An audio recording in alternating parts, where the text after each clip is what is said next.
Bismillahirrahmanirrahim. Assalamualaikum warahmatullahi wabarakatuh. Bismillahirrahmanirrahim.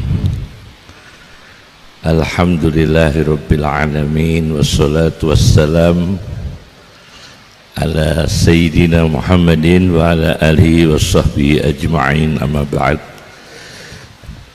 Yang kami hormati segenap para habaib, para kiai, para ulama, dan seluruh yang hadir yang saya hormati, sedikit saya sampaikan bahwa Mbah Baidawi itu beliau seorang ulama yang antara ilmu dan amaliyah itu bersinergi. Qauluhu yuwafiqu fi'lahu, dhahiruhu yuwafiqu batinahu. Lahirnya, batinnya. Jadi ilmunya yang luas dengan keikhlasan yang tinggi. Itu Mbah Baidawi sudah banyak disaksikan oleh para ulama sezamannya. Suatu ketika ada satu kasus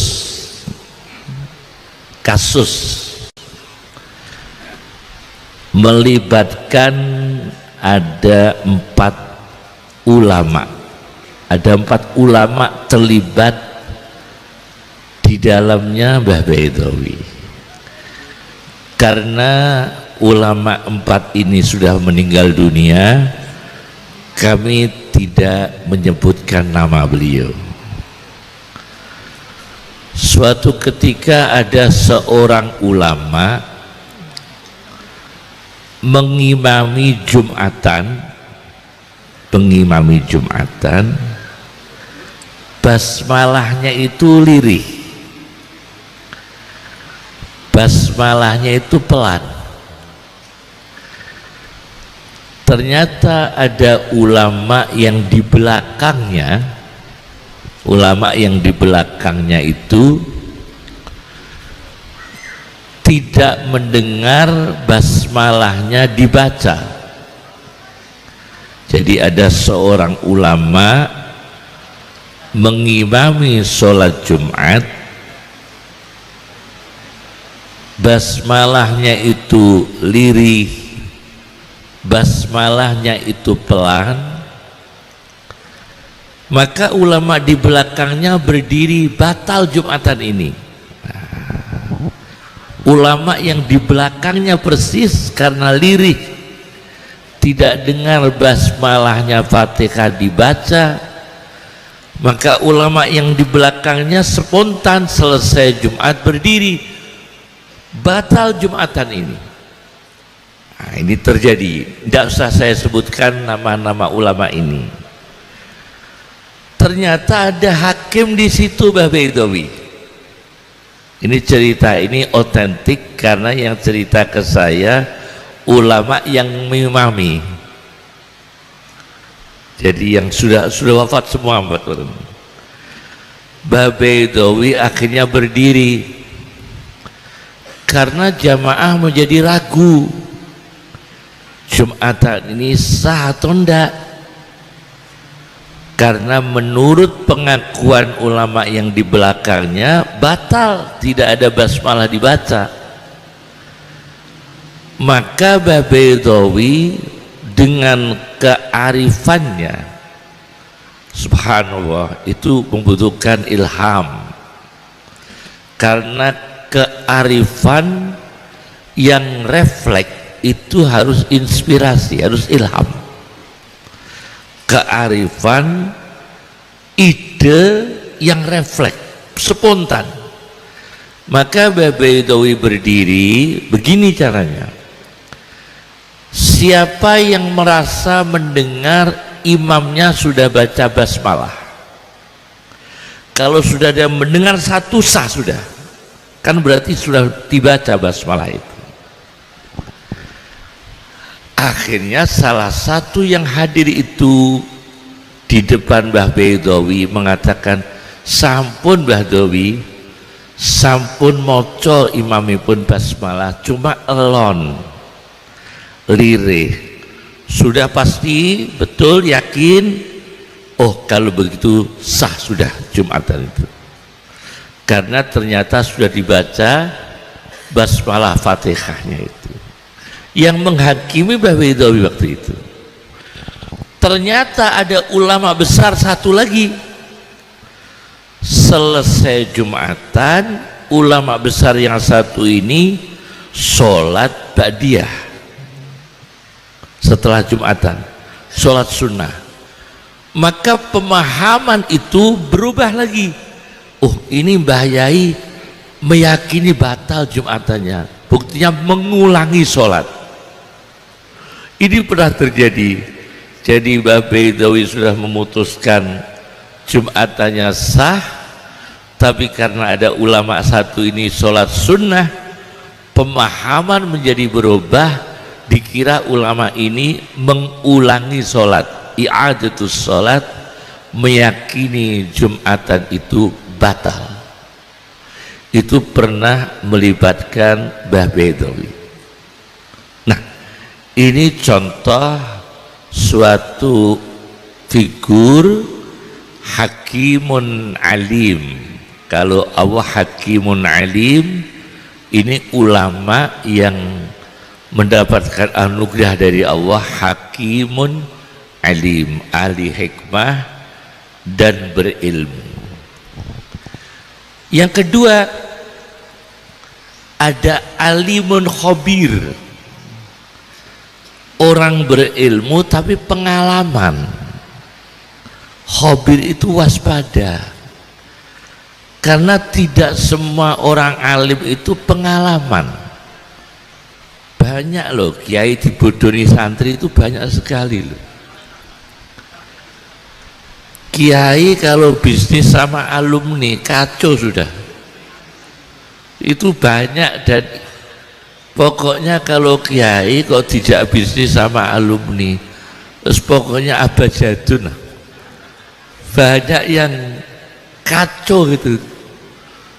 Karena ini membutuhkan alimun khabir, seorang alim yang pengalaman. Ada alim yang tidak pengalaman, itu juga bahaya. Alim tidak pengalaman, maka alimun khabir itu biasanya Sayyidina Ali yang terkenal, Umar bin Khattab yang terkenal. Kalau sufistiknya itu Abu Darin Al-Ghifari, Abu Bakar As-Siddiq. Tapi kalau khubrah ya, itu terkenal seperti Ali bin Abi Thalib ya. Figur yang betul-betul alim dan khabir. Khabir itu waspada karena pengalaman. Nah, ini nanti saya akan membahas dua figur ini, hakimun alim, alimun hakim, atau khabirun alim, alimun khabir, ulama yang pengalaman dan yang bijaksana. Menurut teori Quran, dalam Al-Quran itu ada kalimat fi di dalam yang terhitung 1692 kali. Kalimat fi dalam Al-Quran 1692 kali fi dalam Al-Quran. Ternyata fi dalam Al-Quran itu kalau kita langsungkan kepada Allah, fi yang di situ Allah dijelaskan seperti kulla yaumin huwa fi sya'nin, huwa fi sya'nin. Allah wa huwa alladhi fis samai ilahun wa fil ardi ilah wa huwa Allahu fis samawati wa fil ard. Ini fi yang melibatkan kalimat Allah di dalamnya. Kami ambil satu saja contoh pertama, kulla yaumin huwa fi sya'nin. Dari 1692 kalimat fi dalam Al-Quran itu ada kulla yaumin huwa fi sya'nin. Itu kalau Asy'ariyah, akidah ahli sunnah, kehendak Allah tidak berhenti, terus Allah itu iradah, terus Allah itu masyiah, berkehendak. Kulla yaumin huwa fi sya'nin. Tidak ada kejadian di muka bumi ini tanpa kehendak Allah. Mutlak, yang namanya teori absolut, yang namanya teori absolut namanya, tidak relativisme tapi absolut. Jadi mutlak, tidak ada pembatasan bagi Allah. Lain manusia, kalau Allah tidak ada batasnya, absolut. Kulla yaumin huwa fi sya'nin. Setiap hari tidak ada kejadian di muka bumi tanpa kehendak Allah. Dijelaskan di ayat lain terkait ayat ini, wa ma tasya'una illa ayyasha Allah. Kalian tidak bisa punya ide tanpa dikehendaki Allah. Kalian tidak bisa punya kebijakan tanpa dikehendaki Allah. Nah, ini yang paling urgent tentang apa yang terjadi kemarin, hari ini, dan kemudian. Itu kita harus terhubung dengan Allah supaya baik hasilnya, karena kulla yaumin huwa fi sya'nin. Semua itu tidak lepas dari kehendak Allah. Kami berikan contoh kasus yang melibatkan ulama, ya. Ulama ini ada karya Sayyid Muhammad ibn Alawi ibn Abbas al-Maliki, namanya kitab Akhasinul Mahasini, karya Sayyid Muhammad bin Alawi al-Maliki. Akhasinul Mahasini, di situ ada ulama namanya Abul Husain An-Nuri. Beliau suatu ketika mandi di satu tempat, melepas baju, sarong atau jubah, dicuri orang.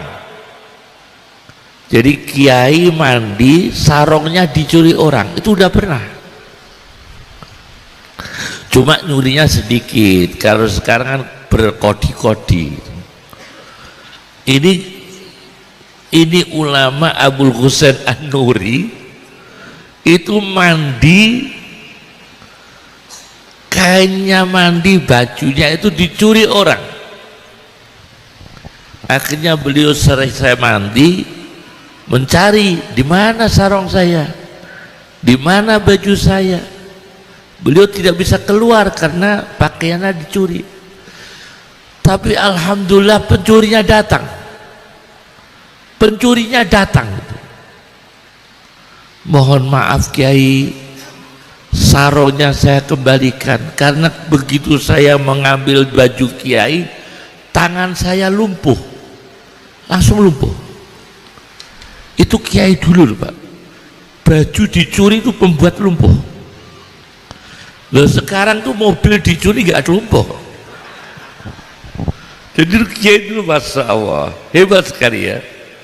Jadi di kiai dulu itu Abul Husain An-Nuri, cerita Syed Muhammad bin Alawi Al-Maliki, baju mandinya dicuri, itu yang nyuri langsung terjadi namanya paralisis, ya seperti itu, kelumpuhan, akhirnya lumpuh. Bagaimana? Kiai dulu tidak pendendam. Begitu yang lumpuh mengembalikan sarongnya, kiai dulu berdoa, Abul Husain An-Nuri berdoa, ya Allah, pencuri ini telah mengembalikan curiannya kepada saya yang berhak, tolong tangannya yang lumpuh kembalikan ya Allah. Langsung sarafnya aktif, tangannya bergerak, langsung tanpa menunggu, langsung. Jadi ulama dulu miliknya dicuri, yang nyuri lumpuh, didoakan langsung sembuh. Jadi belum disita itu sudah lumpuh. Ini sekarang yang menyita sama yang disita bisa lumpuh dua-duanya kalau nggak hati-hati, ya kan ya. Itu dulu, masya Allah. Ini ulama karena apa? Karena detik per detik itu kulla yaumin huwa fi sya'nin. Ini Mbak Bedowi ada cerita ini ya. Dulu pernah mau, kalau saya tidak salah dalam menceritakan urutannya ya, ada seorang ateis sosialis yang mau menganiaya Mbak Bedowi dengan senjata tajam. Senjatanya sudah begini, tidak nyampe. Wa huwallazi kaffa aydiyahum ankum wa aydiyakum anhum, kaffa aydiyahum ankum, itu doanya. Tangan mereka dikendalikan Allah, tidak nyampe. Ini orang ateis, orang yang sosialis mau menganiaya Mbak Bedowi dengan senjata tajam, senjatanya tidak nyampe. Apa ini? Kaffa aydiyahum ankum, Allah mencegah tangan mereka dari fisik Mbak Bedowi. Itu memang sudah ada dalam ayat Al-Quran.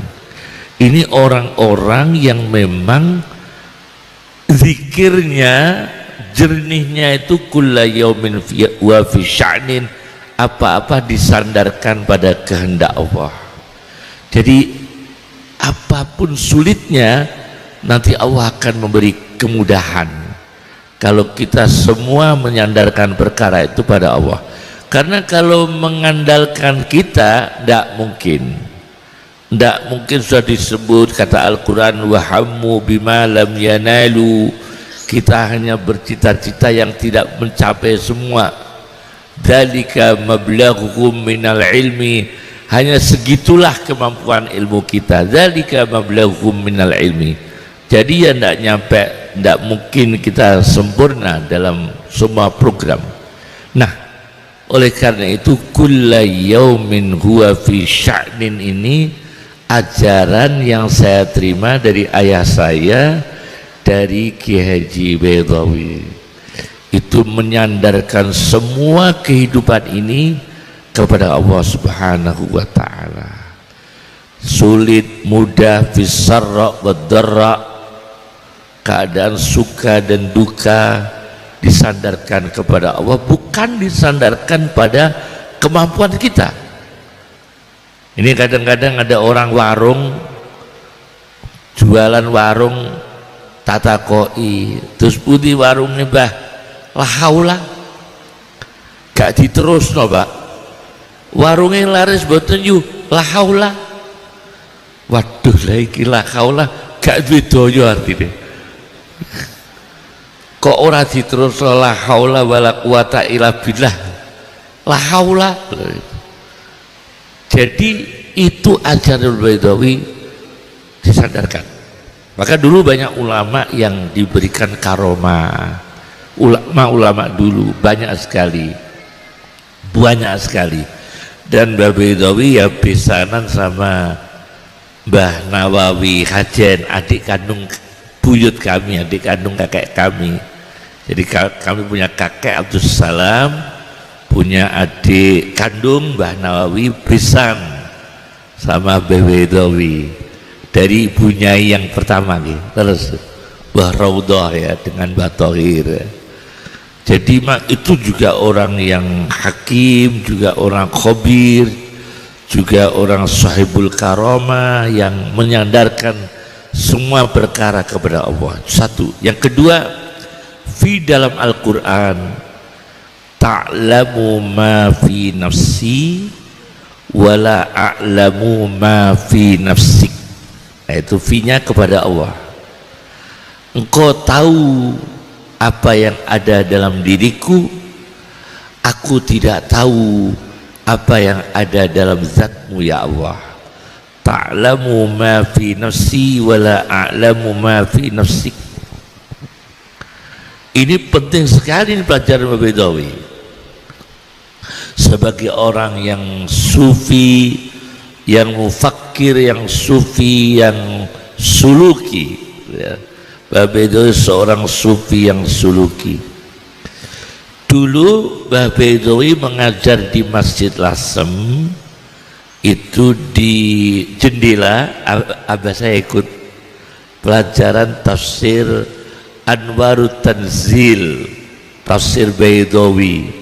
Jadi namanya Mbah Bedawi juga mengajar tafsir Bedawi. Pegangnya apa Mbah Bedawi? Tidak pakai khasiahnya Al-Qunawi yang besar itu ya. Ada khasiah tafsir Bedawi, khasiah Al-Khofaji, ada khasiah tafsir Bedawi karya Jalaluddin Asyuti. Tidak. Beliau buku pendampingnya cuma satu, Misbahul Munir, Kamus Al-Fayumi. Saya masih ingat karena saya ngaji itu sasaran ayah saya dari Bedawi. Jadi saya ngaji tafsir Bedawi yang dari Mbah Bedawi, dari abah saya. Kowe tak ulang tafsir Bedawi sing sasaranku sing ko Bedawi. Jadi pakai sasaran ke Bedawi. Jadi saya tahu persis makna-makna itu ya, belum selesai waktu itu. Nah itu ada kitab pendampingnya Mbah Bedawi itu Al-Misbahul Munir itu. Jadi maka kalau kita mau niru lampahipun Bedawi, kalau mutola'ah tafsir Bedawi pakai Al-Misbahul Munir. Bagaimana Bedawi pengarang tafsir itu? Ini ada cerita ini luar biasa. Habib Zain bin Ibrahim bin Smith Al-Mu'ammar, karena masih hidup gitu ya. Habib Zain bin Ibrahim bin Smith Madinah ya, Madinah. Beliau dawuh dalam dawuh-dawuhnya itu menceritakan tentang tafsir Bedawi. Jadi dulu pengarang tafsir Bedawi itu orang Iran. Itu Iran sebenarnya. Beida itu Madinatun bi Iran versi. Itu Iran. Tafsir Iran tapi Sunni. Itu tafsir Iran tapi Sunni. Ya. Diajarkan Mbah Bedawi. Kakek saya juga ngajar, Mbah Bedawi juga ngajar, Bapak Sum juga ngajar. Tapi kebetulan abah saya ngaji di Mbah Bedawi dalam bidang itu. Nah, dulu pengarang tafsir Bedawi itu belum wafat, dikira mutinnya sudah wafat. Jadi pengarangnya tafsir Bedawi itu belum meninggal, dikira sudah meninggal. Dimandikan, disolati, dikubur Pak. Mutin nek wis kadung ngawur ngoten wis bengkok nek ora panganan ngaten iki. Pokoknya moti nek bengkok ora panen iso tok ndi pikirane. Aja meneh kok bengkok ana yang BG bingung ora karuan. Ra kadisa iki. Subhanallah. Lah ini dikira Imam Baidawi itu udah wafat, dikubur. Begitu masuk dalam kubur, Imam Baidawi itu sadar, tertatih-tatih dalam kuburnya itu, tidak bisa keluar Pak, udah dikubur. Cuma ada lubang, jadi masih bisa nafas. Masya Allah, bangetan mudine, bangetan mudine, kalah ngeten iki. Mudin tak pensiun misalnya. Akhirnya pun Imam Baidawi itu nadar, ya Allah, jika engkau mengeluarkan saya dari kuburan ini, kami akan menafsirkan tafsir Al-Quran 30 juz. Gitu, nadar. Lu nadarnya ulama dulu Pak, ngarang tafsir, nadarnya itu mengarang sih. Lu nadar kok Koperasi Merah Putih. Ya Allah, kalau saya sukses akan ikut Koperasi Merah Putih. Nadarnya ulama dulu tuh itu. Ya Allah, jika saya keluar dari kubur, maka saya akan mengarang tafsir Al-Quran lengkap 30 juz ya Allah, dengan izinmu ya Allah. Tidak lama kemudian ada pencuri kubur datang. Pencuri niatnya nyuri kafan. Nyuri kafan. Ini yang cerita Habib Zain bin Smith. Niatnya mencuri kafan, bukan panitia nadir kubur. Kalau nadir kubur itu kan bukan mencuri kubur, mengembangkan pembangunan kubur. Beda. Lah ini akhirnya pencuri ini bongkar kubur. Mbah Imam Baidawi bangun sudah sadar, aku jikono salin se. Pencurinya begitu mau ngambil kafan, ojo kesusu, aku jikono salin se. Langsung pencurinya itu pingsan. Husya aleh, pingsan Pak. Begitu pingsan sadar, akhirnya mengambilkan ganti pakaian. Setelah ganti baju, kafannya diberikan pada pencuri itu, dan sampai rumah beliau memulai mengarang tafsir Baidawi Anwarut Tanzil. Itulah yang diajarkan Mbah Baidawi. Itu yang diajarkan Mbah Baidawi. Jadi itu kitabnya itu udah karomah. Kitabnya sendiri udah karomah. Ini orang yang Allah, engkau tahu apa dalam diriku, aku tidak tahu apa yang di dalam zatmu. Yakni nanti ini akan terjadi apa, ya kita hanya mampu begitu. Ta'lamu ma fi nafsi wa la a'lamu ma fi nafsi. Kita enggak mampu, ya enggak mampu. Ta'lamu ma fi nafsi wa la a'lamu ma fi nafsi. Itu kemampuan yang hanya kita mampu, yaitu menyandarkan dan menyerahkan segala sesuatu kepada Allah. Nah, dalam pengembangan ini, ulama yang disampaikan ajaran Mbah Baidawi kepada kita, kata ayah saya ini luar biasa ya. Mbah Baidawi mengajarkan kepada umat adalah memuji orang dan tidak ghibah. Itu sulit tuh, dan semua bisa. Mengajarkan menghindari ghibah. Loh, ghibah itu Rhoma Irama saja sampai punya lagu loh, lagu ghibah. Rhoma Irama itu sampai menyanyi lagu ghibah. Ternyata memang Saya baca dalam kitab Tambihul Mukhtarin karya Abdul Wahab Asy-Sya'rani, penyakit ghibah itu bukan orang awam. Mohon maaf, bukan berarti saya tidak benar ya, termasuk saya, termasuk mungkin yang lain. Penyakit ghibah itu justru orang ahli ilmu agama. Itu dalam kitab Tambihul Mukhtarin.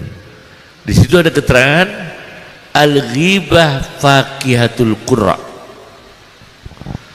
Penyakit menggunjing itu hobinya orang ahli Quran. Aneh kan itu? Al-ghibah faqihatul qurra, hobinya, buah kesukaan orang-orang hafal Quran itu. Kalau tidak hati-hati, tidak mendapatkan hidayah dari Allah, akan mudah keluar, terlanjur menggibah sana, menggibah sini. Kalau orang awam tuh enggak, masuk masjid dan disuruh ngimami tetap ikhlas orang awam. Tapi kalau ustadz gak kon khotbah, pindah masjid, lu lain. Kalau orang awam masuk masjid gak kon ngimami rapopo, ora sido jamaah rapopo jadi wong awam.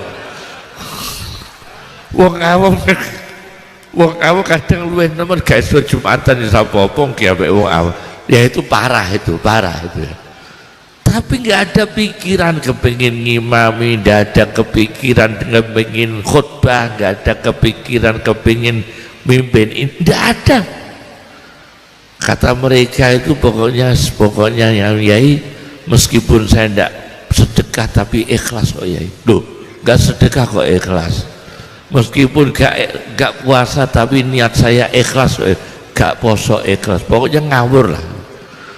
Tapi kalau kita ini orang ahli agama, orang dicucuk wong kadang gelo loh Pak. Subhanallah, itu gelo ketika adalah dia. Sekarang ini sejak ada media Pak ya, wong jaluk donga ning kiai itu minta serono itu kan di HP Pak. Kula teng dalan niku dibal-bal, nyuwun sewu yai, keluarga kula wonten sing sakit, nyuwun donga yai. Niki toya mun kula siapaken kok yai. Dadi donganane lewat HP. Gimana? Enak, gak nggo gawan kabeh akhire. Lah ini iki nek kiai dongane lewat HP kabeh ya ora ono sing nggo gawan. Ini model baru Pak. Jalur donga sowan adoh serben sarmo sowan kok adoh biayane akeh. Telepon siapno banyu ning ngarepe HP dongane. Iki nek gak nggo gawan dongane mandeg Pekalongan. Jadi bang repot. Nah, subhanallah. Jadi itu ulama Baidawi mengajarkan lisana sidqin. Kan Al-Quran ada qadama sidqin, tapak kaki yang jujur, mukhraja sidqin, tempat keluar yang jujur, mudkhala sidqin, tempat masuk yang jujur. Ada lisana sidqin, lisan yang jujur. Nah itu ada dalam sosok-sosok ulama besar seperti Baidawi. Qadama sidqin, mukhraja sidqin, mudkhala sidqin, lisana sidqin. Itu kan namanya maqamat dalam terminologi tasawuf, namanya maqamat, namanya ahwal ya. Itu istilah-istilah tasawuf. Nah, di situ ada ulama, mohon maaf, namanya Abu Zur'ah Ar-Razi. Itu ulama ahli hadis yang top luar biasa, sunni. Abu Zur'ah Ar-Razi itu sakit, beliau sedang sakit, ulama salih, ulama besar yang sedang udur fisik. Lalu ditengok oleh ulama namanya Abi Khatim. Abi Hatim. Abu Hatim, Ibnu Abi Hatim, maaf saya ralat, Ibnu Abi Hatim yang punya tafsir Ibnu Abi Hatim. Di situ punya anak Abdurrahman Ibnu Abi Hatim. Ibnu Abi Hatim menengok Abu Zur'ah yang sakit. Kenapa penjenengan kok kedah yai? Masya Allah, kiai penjenengan kok kedah yai? Kiai nek kedah niku nganu lho Pak, ojo mbok poyok yo coba rasani. Kiai nek loro iku insyaallah kafarat derajate bunga. Ojo koyo wong sing ngomong kalih kula. Kenapa Gus Kiai kok gampang loro? Dijawab ki ambak sebab nek mangan enak ora tawa-tawa. Lah ngono iku piye? Lah ngoten niku lak angger mengo ae ngomong. Lah mangan enak ora tawa-tawa mula kiai gampang loro jadi masyaallah. Subhanallah. Lah ini ndak Abu Zur'ah Ar-Razi sakit ditengok oleh Ibnu Abi Hatim. Wonten napa yai penjenengan kok kerja? Ceritanya ini persis ajaran Mbah Bedawi. Saya sakit, saya menulis hadisnya Sufyan As-Tsauri yang dia salah dan saya buka. Kan ini orang yang patologi hadis itu kan ada al-jarh wa ta'dil. Itu mempelajari penyakit dalam ilmu hadis, namanya al-jarh wa ta'dil. Otomatis kalau nggak hati-hati menggunjing sana menggunjing sini karena al-jarh wa ta'dil. Abu Zur'ah Ar-Razi ini menulis, membongkar kesalahan Sufyan As-Tsauri dalam bidang hadis. Ya hanya itu kesalahannya. Beliau Sufyan As-Tsauri ulama besar ahli sunnah yang kita ikuti. Akibat itu kulo, kata Abu Zur'ah, jalan di suatu jalan, di lorong jalan ada anjing. Anjing ini selamanya tidak pernah menggonggong, tidak pernah gonggong, tidak pernah ada orang lewat diancam, tidak pernah agresif. Anjing itu tidak pernah agresif, tidak pernah gonggong, apalagi menyerang. Tapi setelah saya membuka hadis kesalahannya Sufyan As-Tsauri, saya lewat di situ, nabahani dalikal kalb, aku dicukuki karo anjing itu. Akhirnya saya sakit, kaget. Nah ini lagi buka kesalahan ulama secara ilmiah. Ini secara ilmiah, yaitu kesalahan Sufyan As-Tsauri, khata'u Sufyan As-Tsauri fil hadis, dibuka oleh Abu Zur'ah Ar-Razi. Ini Abu Zur'ah Ar-Razi berakibat ning dalan dicukuki anjing, kaget sampai gerah. Itu dengan ikhlas loh. Apalagi kita membuka kesalahan ulama dengan dasar memang kita sentimen atau dasar kebencian, kecuali kita membuka dalam bidang yang merusak akidah, itu memang wajib. Ada ulama salah dalam bidang akidah, kita harus menyampaikan secara ilmiah, wajib. Itu menjadi keharusan bagi orang-orang berilmu tanpa mengurangi rasa hormat kepada ulama itu. Tapi tetap kalau aib pribadi tidak boleh. Hanya apa yang terkait dengan agama, itu dalam wilayah ghairah diniyah, kecemburuan agama itu boleh, ghairah diniyah. Tapi kalau pribadi tidak boleh. Akibatnya meriang awakku meriang goro-goro nulis hadis, buka kesalahannya Sufyan As-Tsauri, dijuguki anjing, awakku meriang. Masya Allah. Maka ulama dulu itu subhanallah, zuhud, wirai, abid, ikhlas. Lah kita ini ilmu ndak nutut, amal ndak nutut, ya sudahlah, kita mahabbah dan niru yang bisa kita jangkau untuk ditiru, habaibnya, ulamanya. Jangan membuka kesalahan personal satu persatu, ya bersih ada kalangan ulama, kalangan habaib kalau personal satu persatu, tapi secara keseluruhan istilahnya makro ya, kita tidak individu, secara makro, secara keseluruhan global kita akan membaca itu kebaikan masih banyak keadaan perang Amerika, Israel, Iran. Ya gimana?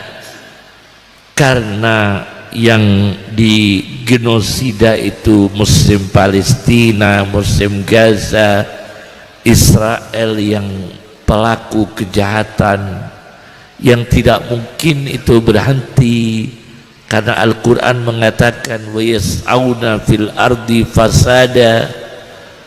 Israel Yahudi itu selalu anarkis di muka bumi dan tidak mungkin berhenti dari sifat itu.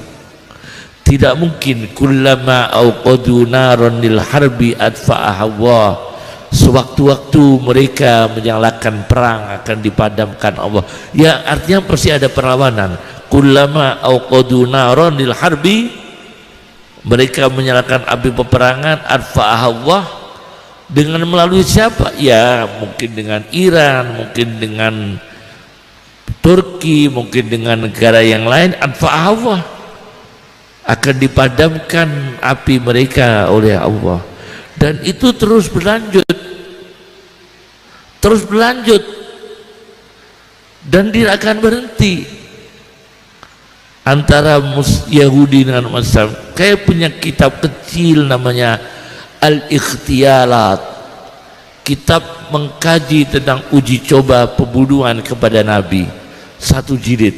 Itu mengumpulkan data-data berkali-kali ada uji coba pembunuhan kepada Nabi, selalu banyak melibatkan Yahudi.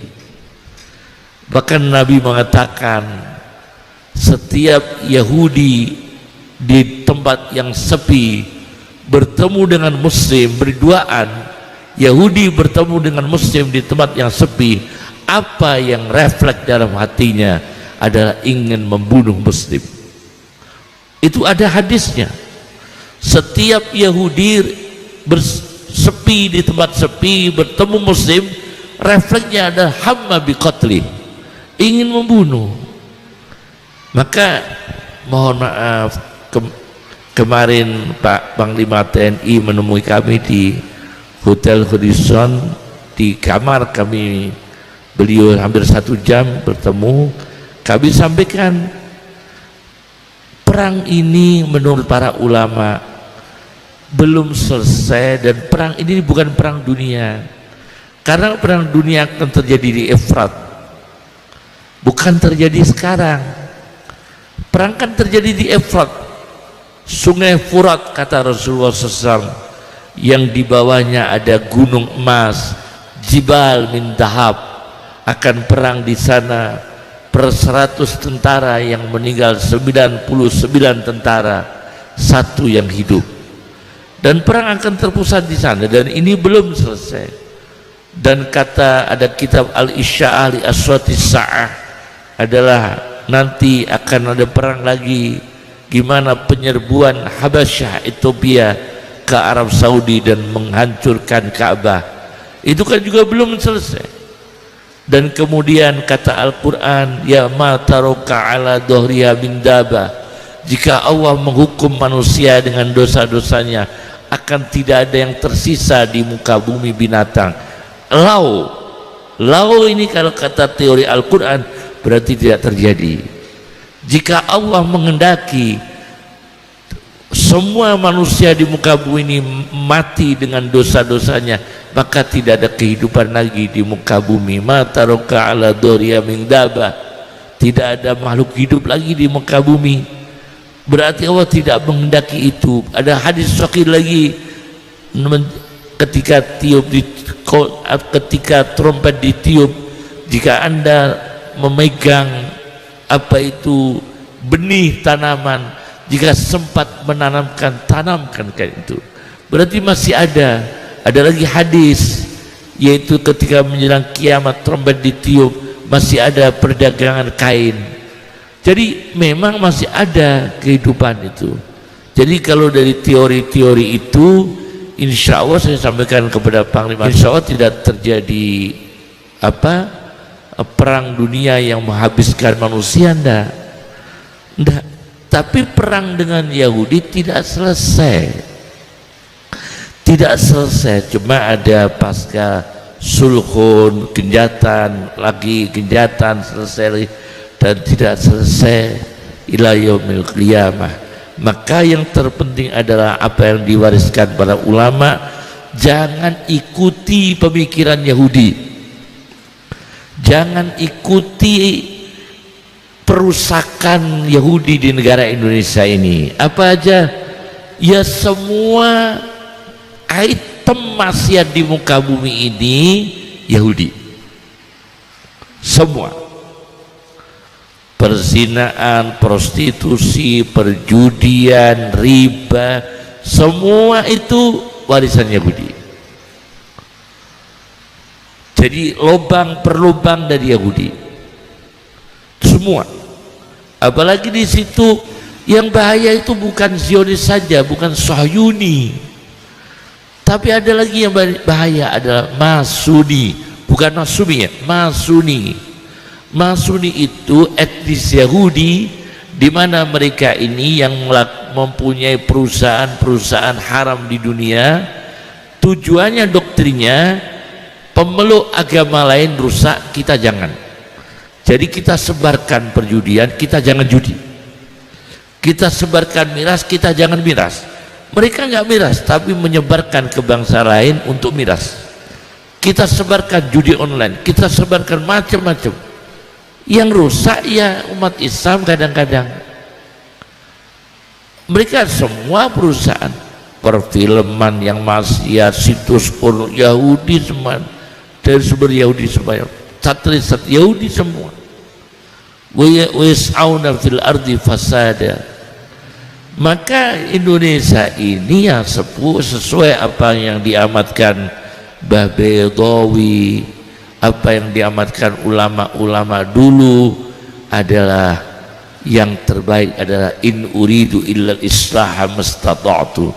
Tidak ada yang kita inginkan kecuali perbaikan sesuai kemampuan kita. In uridu illal islaha mastata'tu. Ini harapan para ulama besar, Masya Allah. Semua ulama dirasa ada yang terhubung nasab, dan dulu mondoknya di Sarang semua. Kakek saya, Mbah Khalil, Mbah Maksum, insya Allah kok pernah sebentar atau lama atau sebentar pernah di Sarang di Mbah Umar Harun. Mbah Umar Harun, dan ada lagi gurunya Mbah Doi, mungkin jarang disebut, Mbah Idris Jamsaren, Solo.